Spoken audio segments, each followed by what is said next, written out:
Assalamualaikum warahmatullahi wabarakatuh. Perkenalkan, nama saya Rizka Aprilia dari kelas SI 6F. Di sini saya akan mempresentasikan materi 3 dan 4 untuk mata kuliah Enterprise Information System. Pada materi ketiga yaitu Enterprise Management Information System. Enterprise Management Information System. Pertama ada pengertian dari enterprise. Enterprise adalah sebuah sistem dari manusia, peralatan, material, data, kebijakan, dan prosedur yang muncul untuk menyediakan sebuah produk atau pelayanan dengan tujuan mendapatkan keuntungan. Lalu ada interdepartmental MIS. Karakteristik dari interdepartmental MIS, pertama ada standarisasi, yaitu setiap transaksi yang sama harus diproses pada jalan yang sama. Yang kedua, perubahan harus dikontrol dengan hati-hati karena melayani orang yang berbeda. Yang ketiga, memerlukan manajemen sistem. Keempat, support untuk beberapa user dan aplikasi. Terakhir, mempunyai data yang heterogen. Lalu ada perbandingan antara workgroup dan enterprise MIS. Yang perbedaannya untuk workgroup, yang pertama, user kenal dan bekerja sama dengan lainnya. Kebanyakan hanya 12 user. Media penyimpanan terbatas, beberapa entitas, satu atau beberapa aplikasi, subfungsi dari perusahaan. Sedangkan enterprise, user saling asing dengan lainnya. Bisa ratusan atau ribuan, tak terbatas, banyak entitas, beberapa aplikasi yang berbeda, fungsi pusat bisnis.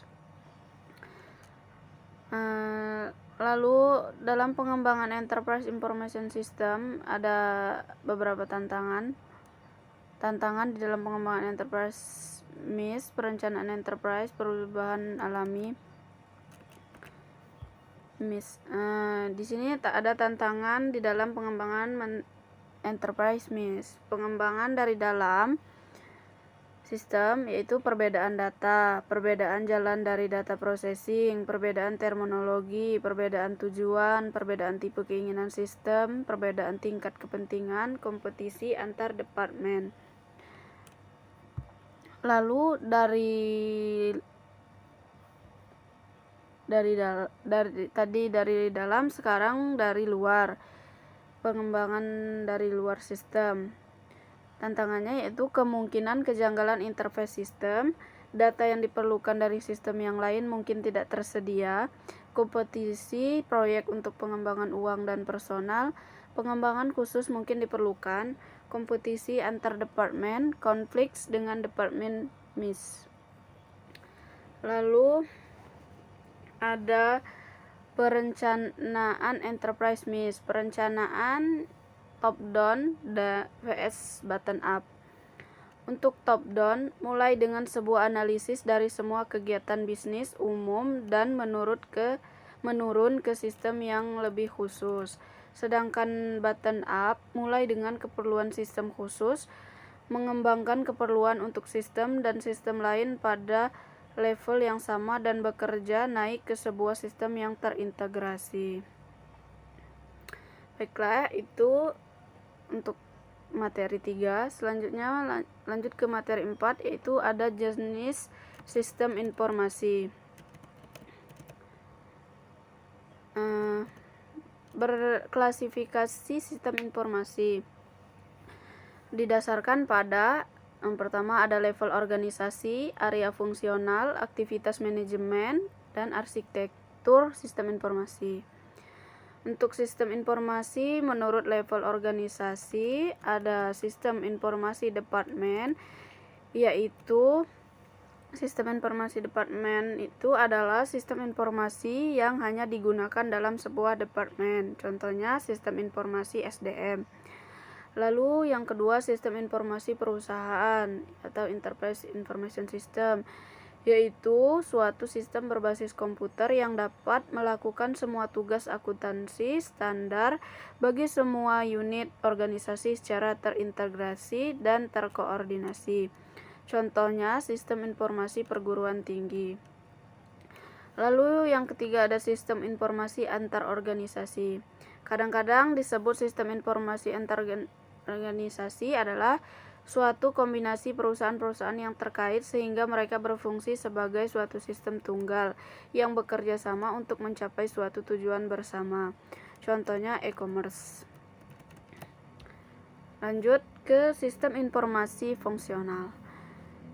Yaitu sistem informasi berdasarkan area fungsional, yaitu sistem informasi yang ditujukan untuk memberikan informasi bagi kelompok orang yang berada pada bagian tertentu dalam perusahaan.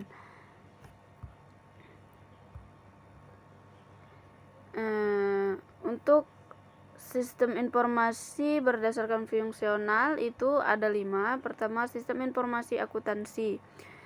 Sistem informasi akuntansi yaitu yang menyediakan informasi yang dipakai oleh fungsi akuntansi, departemen atau bagian akuntansi. Yang kedua, sistem informasi keuangan, yaitu sistem yang menyediakan informasi pada fungsi keuangan yang menyangkut keuangan perusahaan. Yang tiga, sistem informasi manufaktur.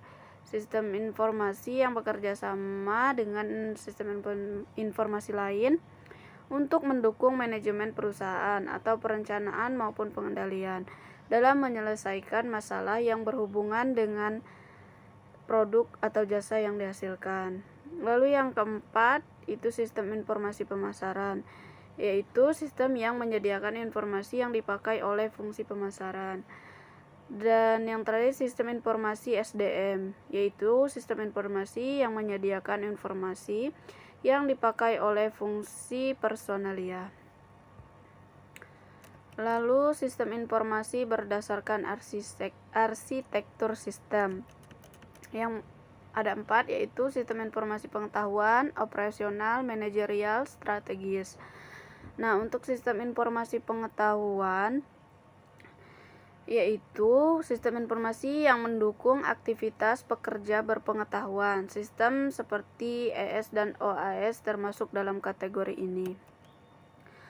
Lalu yang kedua, sistem informasi operasional, yaitu berurusan dengan operasi organisasi sehari-hari seperti penempatan pesanan, pembelian dan pencatatan jumlah jam kerja pegawai, TPS, SIM, dan DSS sederhana termasuk ke dalam jenis sistem informasi ini. Lalu yang ketiga yaitu sistem informasi manajerial. Sistem informasi manajerial atau disebut juga sistem informasi taktis adalah sistem informasi yang menunjang kegiatan-kegiatan yang bersifat manajerial. Lalu yang terakhir sistem informasi strategis. Sistem informasi strategis yaitu sistem informasi yang digunakan untuk menangani masalah-masalah strategis dalam organisasi. Sistem ini sangat bermanfaat untuk mendukung operasi dan proses-proses manajemen yang menyediakan jasa dan produk strategis untuk menuju ke keunggulan yang kompetitif. Lalu klasifikasi menurut arsitektur sistem, yaitu sistem informasi berdasarkan arsitektur sistem ada 3, yaitu sistem berbasis mainframe, sistem komputer pribadi PC tunggal, dan yang terakhir sistem tersebar atau sistem komputasi jaringan. Baiklah, mungkin hanya ini saja yang bisa saya jelaskan dan saya presentasikan untuk materi 3 dan 4. Saya tutup. Wassalamualaikum warahmatullahi wabarakatuh.